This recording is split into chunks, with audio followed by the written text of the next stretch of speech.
wabarakatuh. Apa kabar hari ini? Semoga sehat selalu ya. Hari ini masih tetap semangat. Mudah-mudahan masih tetap semangat ya. Oh ya, sebelum memulai belajar, mari kita berdoa terlebih dahulu. Nah, jika sudah selesai, mari kita simak video berikut ini. Tahukah kalian ini gambar apa? Ya, itu adalah gambar kain batik. Nah, kain batik itu merupakan jenis kain batik jumputan. Apa itu kain batik jumputan? Batik jumputan adalah batik yang dikerjakan dengan cara diikat dan dicelup. Diikatnya dengan tali dan dicelupnya ke dalam pewarna. Batik ini tidak menggunakan lilin malam, tetapi menggunakan kain yang diikat atau dijahit dan dikerutkan dengan menggunakan tali. Nah, kalian tahu tidak? Batik jumputan itu berasal dari mana? Ya, kata jumputan itu berasal dari bahasa Jawa. Menjumput berarti memungut atau mengambil dengan semua ujung jari tangan.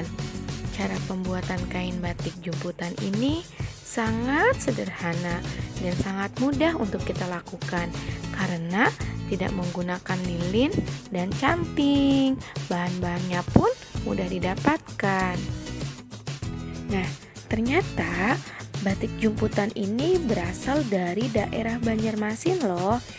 Batik ini sangat digemari oleh seluruh masyarakatnya. Menurut sejarah, teknik celup ikat ini berasal dari negara Tiongkok. Teknik ini kemudian dikembangkan sampai ke India dan wilayah-wilayah Nusantara. Teknik celup ikat ini diperkenalkan ke Nusantara oleh orang-orang India melalui misi perdagangannya. Cara membuatnya pun sangat mudah, yaitu dengan cara menjumput kain yang diisi dengan biji-bijian sesuai dengan motif yang kita inginkan. Selanjutnya, kita mengikatnya dengan tali atau karet.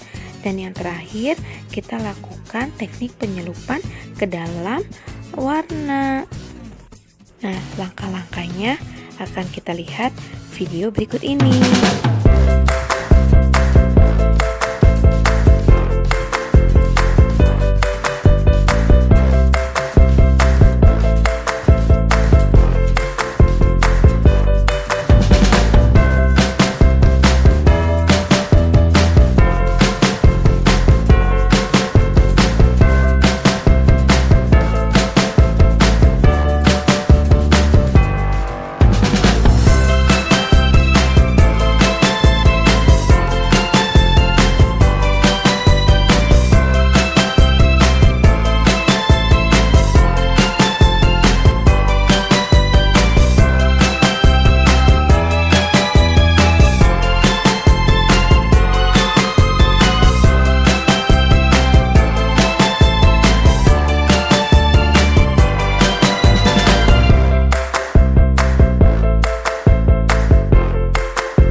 Materi selanjutnya kita akan membahas tentang pelajaran IPA, yaitu melestarikan flora dan fauna.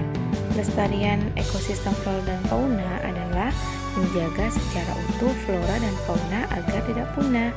Tempat-tempat perlindungan ini berupa cagar alam bagi flora dan suaka marga satwa bagi fauna.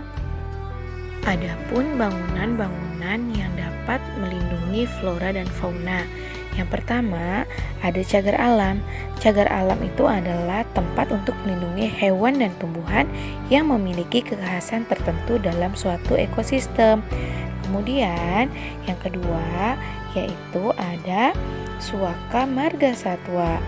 Yaitu suaka marga satwa ini merupakan tempat untuk melindungi hewan yang memiliki keunikan sehingga perlu dilindungi dan dibina kehidupan serta ekosistemnya. Dan yang ketiga ada taman nasional, yaitu tempat untuk melestarikan alam yang memiliki ekosistem asli dan dikelola oleh pemerintah ilmu pengetahuan. Dan yang keempat ada penangkaran, yaitu tempat untuk perkembangbiakan hewan dan mempertahankan kemurnian jenisnya.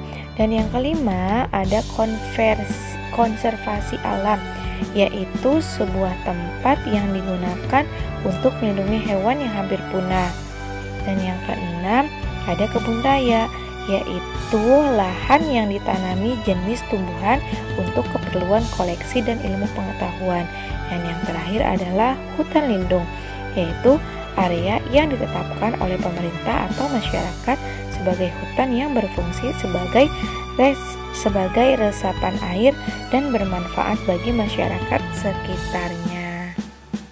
Selain bangunan-bangunan, kita pun harus memiliki usaha dalam melestarikannya. Contohnya, dalam melestarikan hutan, kita harus mencegah pencurian kayu dan penebangan hutan secara liar. Kemudian, kita harus memperbaiki kondisi lingkungan hutan. Yang ketiga, menanam kembali di tempat tumbuh yang pohonnya ditebang. Dan yang terakhir, sistem tebang pilih. Selain upaya untuk melindungi hutan, kita juga harus memiliki upaya untuk melestarikan hewan. Di antaranya yang pertama yaitu kita harus melindungi hewan dari perburuan dan pembunuhan liar. Yang kedua, kita harus mengembalikan hewan piaraan ke kawasan habitatnya.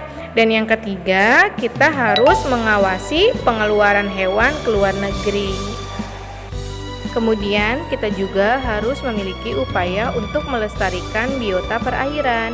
Di antaranya yang pertama yaitu mencegah perusakan wilayah perairan seperti buang sampah di laut, di sungai ya. Kemudian yang kedua, melarang cara-cara penangkapan yang dapat mematikan ikan dan biota lainnya, misalnya seperti menggunakan bahan bakar bom atau peledak lainnya. Yang ketiga, melindungi anak ikan dari gangguan dan penangkapan.